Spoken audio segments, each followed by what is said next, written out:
Hello students, how are you? कैसे हैं आप सब? आई होप आप सभी अच्छे होंगे. So in this class I am talking about distillation, fractional distillation and crystallization. जो 2-3 मेथड हमारी रह गई थी प्रोसेस, वो आज हम कंप्लीट करेंगे. सो फर्स्ट में हम बात करेंगे distillation. The conversion of a liquid into its vapour and condensed those vapour back into liquid state, okay, is known as distillation. क्या होगा डिस्टिलेशन? कि जब आप किसी लिक्विड को वेपर फॉर्म में एंड उस वेपर को आप कंडेंस्ड करके, ठंडा करके लिक्विड स्टेट में कन्वर्ट करते हैं, so this is called distillation. So distillation क्या होगा? Vaporisation plus condensation. Okay, so ये एक प्रोसेस है जिसके थ्रू आप किसी भी मिक्सचर को आप क्या कर सकते हैं? सेपरेट कर सकते हैं. ओके, यहाँ पर देखिए आप solid as well as liquid mixture जो होते हैं आप उनका यूज़ कर सकते हैं. इसके साथ में हमने non volatile and volatile substance के बारे में भी पढ़ा है, तो यहाँ पर आप उनका यूज़ भी कर सकते हैं. जैसे आपके पास में नॉन वोलेटाइल सब्सटेंस है और साथ में वोलेटाइल लिक्विड है, तो आप उसे मिक्स करके वहाँ डिस्टिलेशन के थ्रू आप इन्हें सेपरेट भी कर सकते हैं. ओके, नेक्स्ट हम बात करेंगे फ्रैक्शनल डिस्टिलेशन की.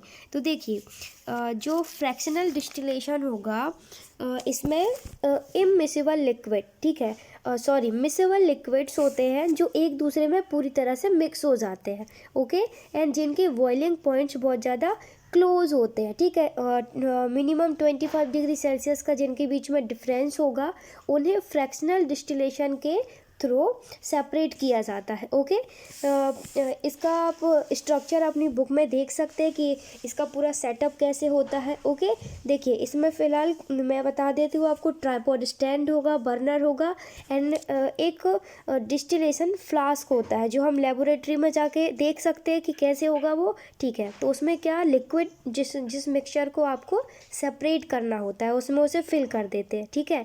और जैसे ही आप नीचे से हीट प्रोवाइड करेंगे तो क्या होगा? जो भी जिसका बॉइलिंग पॉइंट कम होगा वो जल्दी से बॉयल होगा. बॉयल होने के बाद में वेपराइज्ड होगा एंड वेपराइज्ड होने के बाद में एक कंडेंस्ड ट्यूब होती है. ओके, वहाँ पर वो इकट्ठा होगा, सिंक वहाँ पर इकट्ठा होगा, कंडेंस्ड होगा एंड वहाँ पर वो जो वेपर है वो ठंडी होने के बाद में दूसरे कंटेनर में इकट्ठी हो जाती है, ठीक है. तो यहाँ पर आप किन्हीं दो मिसिबल लिक्विड्स को क्या कर सकते हैं? सेपरेट कर सकते हैं, ठीक है. नेक्स्ट हम बात करेंगे crystallisation. So it is a process used for separating a pure solid in the form of its crystal state.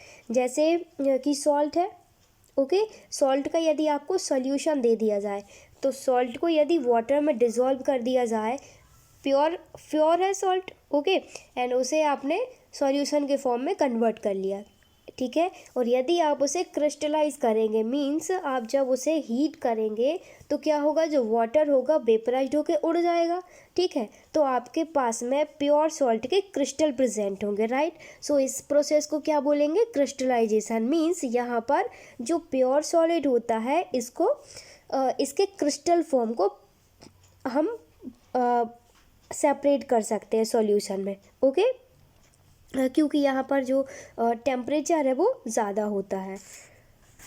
Next हम बात करेंगे फिज़िकल एंड केमिकल चेंजेस. देखिए तो फिज़िकल एंड केमिकल चेंजेस ये आपने अपनी जनरल लाइफ में देखे हैं. तो देखिए सबसे पहले यदि हम बात करें फिजिकल चेंजेस, तो physical change is a temporary change. Okay, क्योंकि ये जो भी चेंज होगा इसमें फिजिकल चेंजेस की यदि हम बात कर रहे हैं, ये टेम्पररी चेंज होंगे एंड इजीली रिवर्स्ड हो सकते हैं, ठीक है. क्योंकि which only the physical properties of the substances change.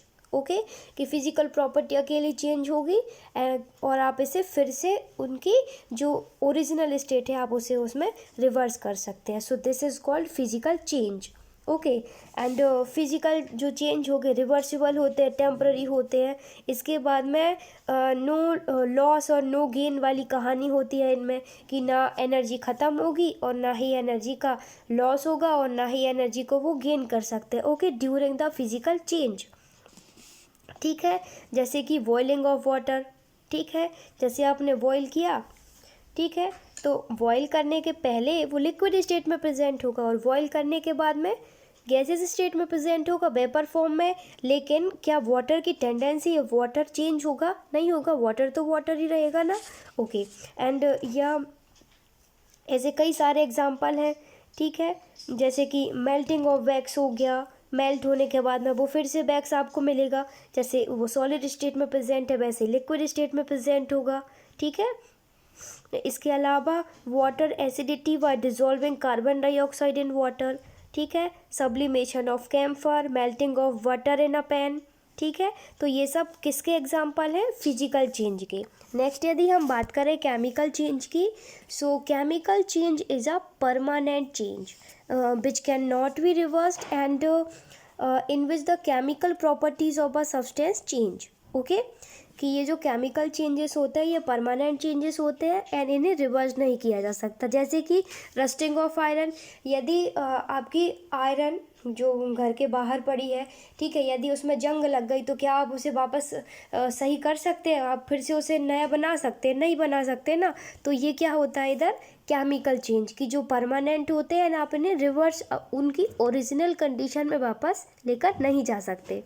Okay, इसके अलावा बर्निंग ऑफ कैंडल या फिर बर्निंग ऑफ वुड, आप लकड़ी को जला दीजिए तो कोयला बन जाएगा, उससे राख बन जाएगी, तो क्या आप उसे वापस से लकड़ी बना सकते हैं? नहीं बना सकते, ठीक है। सो this is called a chemical changes जो कि परमानेंट होते हैं और रिवर्स नहीं किया जा सकता। इसके अलावा डाइजेशन ऑफ फूड, ठीक है, न्यू प्रोडक्ट का फॉर्मेशन हो गया।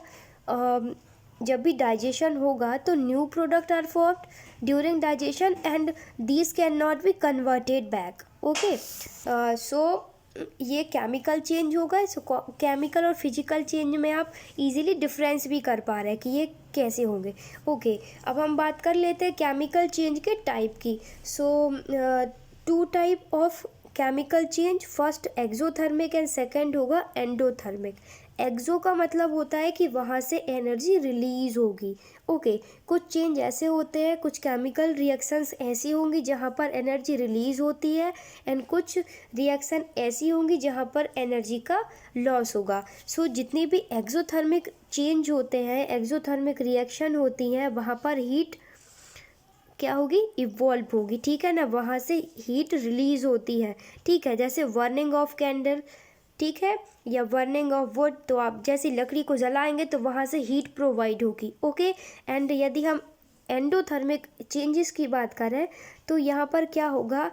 एब्जॉर्प्शन ऑफ हीट, मतलब कि हीट की ज़रूरत पड़ेगी तब जाकर आप उसे बर्न कर सकते हैं। जैसे कि डिकम्पोजिशन ऑफ कैल्शियम कार्बोनेट, ठीक है, जब भी डिकम्पोजिशन होगा कैल्शियम कार्बोनेट का and further decomposition calcium carbonate converted into calcium oxide and carbon dioxide, तो इसके लिए आपको हीट प्रोवाइड करनी होगी। ओके, अब हम यहाँ डिफरेंस कर सकते हैं कि फिजिकल और केमिकल चेंज क्या होंगे। तो सबसे पहले यदि फिजिकल चेंज की बात करें, थोड़ा सा एक बार हम इकट्ठा देख लेते हैं, मगअप कर लेते हैं कि क्या होगा ये। Okay, so physical change temporary change and chemical permanent change होंगे। ओके, एंड जो सब्सटेंस होगा उसकी प्रॉपर्टी चेंज नहीं होती हैं फिजिकल चेंजेस में, ठीक है ना। एंड जो फिजिकल चेंज होंगे रिवर्सिबल होते हैं, ठीक है, और केमिकल चेंजेस इरिवर्सिबल होंगे। फॉर एग्जांपल आप ले लीजिए फिजिकल चेंज का मेल्टिंग ऑफ वैक्स, ठीक है, यदि सॉलिड फॉर्म में प्रेजेंट है और जब आप उसे मेल्ट करेंगे तो वो लिक्विड स्टेट में प्रेजेंट होगा, ठीक है। और यदि आप केमिकल चेंज की बात कर रहे हैं तो वहाँ पर हम क्या देखेंगे? बर्निंग ऑफ कैंडल, कि आपने एक बार उसे बर्न कर दिया तो उसके बाद में आप उसे ओरिजिनल कंडीशन में वापस लेकर नहीं जा सकते। ओके, इसके बाद में ये वीडियो सेशन है, तो नेक्स्ट कल से हमारी लाइव क्लासेस होंगी, तो आप अपने हिसाब से टाइम बता दीजिए। 9 से 10 मैं फ्री हूँ, बिज़ी हूँ, 9 to 10 क्लास के बाद में, एंड आप अपने हिसाब से बता दीजिए आप कब फ्री हैं, फिर हम टाइम डिसाइड कर लेंगे एंड हमारी लाइव क्लासेस होंगी।